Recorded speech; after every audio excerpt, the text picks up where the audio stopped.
Digital marketing లో అనుభవం ఉన్న ఎగ్జిక్యూటివ్స్ కావాలను సంప్రదించవలసిన నెంబర్లు 8688926084. 2 లక్షల రుణమాఫీ ఒకేసారి సీఎం రేవంత్ రెడ్డి ప్రకటన, కేబినెట్ నిర్ణయాలు వెల్లడి. విధి విధానాలపై త్వరలోనే జీవో. రైతు భరోసాపై డిప్యూటీ సీఎం భట్టి అధ్యక్షతన కేబినెట్ సబ్ కమిటీ. జూలై 15 కల్లా కమిటీ నివేదిక. దానిపై అసెంబ్లీలో చర్చించి నిర్ణయం. గత ప్రభుత్వం 2 టర్ముల్లో చేసిన రుణమాఫీ మొత్తం 28 కోట్లే. 4 విడతల్లో రుణమాఫీ అంటూ రైతు ఆత్మహత్యలకు కారణమైందని ఫైర్.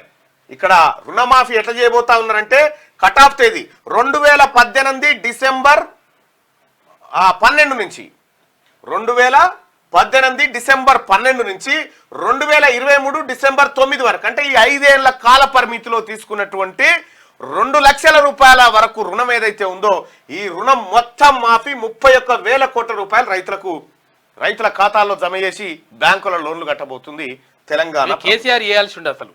కేసీఆర్ చెప్పిండు రుణమాఫీ అధ్యత ఏ కాన పైసలు చేయలే. ఇక అర్హులకే రైతు భరోసా. రైతు బంధుపై జనంలో రకరకాల చర్చలు జరుగుతున్నాయి. రోడ్లు, కొండలు, గుట్టలు, రియల్ ఎస్టేట్ భూములు ధనికులకు ఇస్తున్నారని చెప్పుకుంటున్నారు. అందుకే అర్హులకు మాత్రమే రైతు భరోసా అందించాలని కేబినెట్ నిర్ణయించింది. దీనిపై విధి విధానాల కోసం డిప్యూటీ సీఎం భట్టి విక్రమార్క అధ్యక్షతన కేబినెట్ సబ్ కమిటీని నియమించాం. ఇందులో మంత్రులు తుమ్మల నాగేశ్వరరావు, శ్రీధర్ బాబు, పొంగులేటి శ్రీనివాసరెడ్డి సభ్యులుగా ఉంటారు. ఈ కమిటీ జూలై 15 లోగా అందరితో చర్చించి ప్రభుత్వానికి నివేదిక అందజేస్తుంది. దాన్ని అసెంబ్లీలో ప్రవేశపెట్టి అందరి సూచనలతో పారదర్శకంగా రైతు భరోసా అమలు చేస్తామని చెప్పి నిన్న ముఖ్యమంత్రి రేవంత్ రెడ్డి ప్రకటించినటువంటి మాట. ఇక రైతులకు 2 లక్షల రుణమాఫీ ఒకే విడతలో చేస్తామని సీఎం రేవంత్ రెడ్డి ప్రకటించారు. కాంగ్రెస్ మాట ఇస్తే తప్పదని వరంగల్ రైతు డిక్లరేషన్ లో రాహుల్ గాంధీ చెప్పిన ప్రకారం తెలంగాణ రైతాంగానికి ఒకేసారి విముక్తి కల్పిస్తామని తెలిపారు. రుణమాఫీకి సంబంధించిన విధి విధానాలపై త్వరలోనే జీవో విడుదల చేస్తామని, అందులో అన్ని అంశాలను పొందుపరుస్తామని చెప్పారు. శుక్రవారం సెక్రటేరియట్ లో సీఎం రేవంత్ రెడ్డి అధ్యక్షతన కేబినెట్ మీటింగ్ జరిగింది. ఇందులో రుణమాఫీ, రైతు భరోసాపై ప్రధానంగా చర్చించారు. మీటింగ్ అనంతరం మంత్రివర్గ నిర్ణయాలను మీడియాకు రేవంత్ రెడ్డి వెల్లడించారు. వ్యవసాయాన్ని పండుగ చేయాలన్నదే కాంగ్రెస్ విధానం అని చెప్పారు. మాట ఇస్తే మడమ తిప్పని నాయకులు సోనియా గాంధీ, రాహుల్ గాంధీ, మల్లికార్జున ఖర్గే. సోనియా మాట ఇస్తే అది శిలాశాసనం. ఇచ్చిన మాట ప్రకారం 2 లక్షల రూపాయల రుణమాఫీ చేయాలని కేబినెట్ నిర్ణయించిందని చెప్పి ఆయన తెలిపారు. ప్రజాప్రతినిధులు, ప్రభుత్వ ఉద్యోగులకు నో రుణమాఫీ, ఎక్కువ మంది రైతులకు లబ్ధి చేకూర్చడమే లక్ష్యంగా అడుగులు.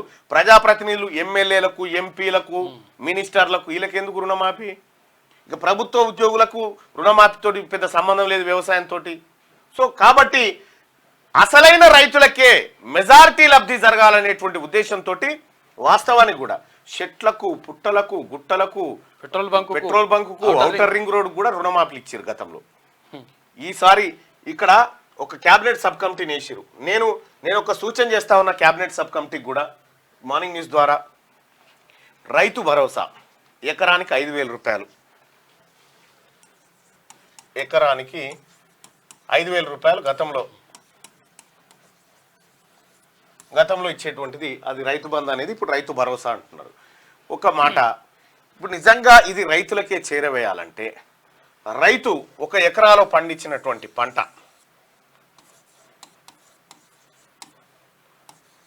ధాన్యం ఇదేదైతే ఉందో ఈ ధాన్యాన్ని మార్కెట్కు తీసుకొస్తే ఐకేపీ సెంటర్ల ద్వారా ఎక్కడో తీసుకొస్తారు. ఇక్కడ కొనేటప్పుడు ఇప్పుడు ఇక్కడ కనుక ఇక్కడ మార్కెట్కి తీసుకొచ్చిన తర్వాత ప్రతి బస్తాకు మీరు ఒకసారి గుర్తించండి దయచేసి, కేవలం రైతులకి ఈ ధాన్యాన్ని ఎవరు తీసుకొస్తారు? పండించిన రైతే తీసుకొస్తారు. కాబట్టి ఈడున్నటువంటి ప్రతి బస్తాకు 500 రూపాయలు అదనంగా కట్టియండి. ఒక బస్తాకు 500 కట్టియండి. రైతులు ఎన్ని ఎక్కువ బస్తాలు పండిస్తే అంత ఎక్కువ సంపాదించగలుగుతారు. కాబట్టి ఉత్పత్తి పెరిగేటువంటి ప్రయోజనం కూడా జరుగుతుంది. రెండోది ఏంటంటే ఈ రైతు భరోసా పెట్టుబడి సాయం, ఇది కూడా పెట్టుబడి సాయం కింద కాదా? పంట పండించిండు, ధాన్యం పైసలు చేతికి వచ్చినాయంటే తను నెక్స్ట్ చేసుకోవడానికి అవకాశం వస్తుంది. కాబట్టి ఈ పండించినటువంటి బస్తాలు ఏవైతే ఉన్నాయో ఈ ఒక్కొక్క బస్తాకు అంటే మీన్స్ ఒక క్వింటా ఏదైతే ఉంటుందో క్వింటాకు 500 రూపాయలు అదనంగా కట్టిస్తే ఏ రైతు భరోసా కూడా అక్కర్లేదు, టెన్షన్గా వాళ్ళకే వెళ్ళిపోతుంది. కాబట్టి ఇలాంటి కార్యక్రమం చేయడం ద్వారా రైతులకు మంచి జరుగుతుంది అనేది నేను ప్రభుత్వానికి చేస్తున్నటువంటి సూచన, కేబినెట్ సబ్ కమిటీకి చేస్తున్నటువంటి సూచన. ఇక్కడ ఇక్కడ కరెక్ట్ గా పంట కోసిన తర్వాతనే కదా మళ్ళీ పంట పండించేది. సో ఆ టైంకి మనం సరిగా సకాలంలో బస్తాకు 500 రూపాయల లేకపోతే ఎంత అనేది ఒక మినిమం ప్రైస్ ఒకటి అంటే మార్కెట్ ఎంఎస్పికి అదనంగా కలిపి ఇవ్వగలిగితే బస్తాకు. ఇప్పుడు ఛత్తీస్గఢ్లో నేను గతంలో తెలంగాణ రైతాంగాన్ని తీసుకపోయినా మన తాన 2180 రూపాయలు ఉన్నప్పుడు ఆడ 2680 రూపాయల క్వింటా వరి ధాన్యం కొన్నారు. అది మీ అందరికీ నేను లైవ్లో ప్రత్యక్ష ప్రసారంలో కూడా చూపించిన. ఛత్తీస్గఢ్ తీసుకుపోయి అక్కడ ముఖ్యమంత్రి భూపేష్ బఘేల్తో మన రైతాంగాన్ని కూర్చుండబెట్టి ఆ రోజు చేసిన సేమ్ ఇదే కార్యక్రమం. ఇక్కడ కనుక కళ్ళంలో ఉన్నటువంటి వడ్లు కాంటకు పెట్టిన తర్వాత ఆ కాంట ఇట్లా క్వింటా ఇది క్వింటా ఇగో ఇది రామేది ఇక్కడ పెట్టగానే దీని ఎంఎస్పి 2200 2300 ప్లస్ దీనికి అదనంగా 500 400 కల్పిస్తా ఉన్న ఈ బస్తా కంటే 28-2900 రూపాయలు క్వింటాకు దొరుకుతాయి. అప్పుడు ఏమైతుంది, పండించిన రైతు ఖాతాలోకే పోతాయి ఆ పైసలు, పండించిన రైతుకే పోతుంది. కాబట్టి ఇది ఎక్కువ రైతాంగానికి లాభం చేకూర్చేటువంటి అవకాశం ఉంటుంది. ఇది కరెక్టే కదా. తర్వాత ఇస్తే ఇంకా ఎరువుల మీద సబ్సిడీ ఇవ్వాలి. ఎరువుల మీద సబ్సిడీ, విత్తనాల మీద సబ్సిడీ ఇవ్వాలి. అవి కేంద్రం మ్యాచింగ్ గ్రాంట్ అవి ఎట్లాగో ఉంటాయి కాబట్టి ఆ కార్యక్రమం చేసుకుంటే సరిపోతుంది. నిజంగా రైతులను ఆదుకోవాలనుకుంటే ఈ ప్రాసెస్ ఈ ప్రక్రియ బాగుంటుంది.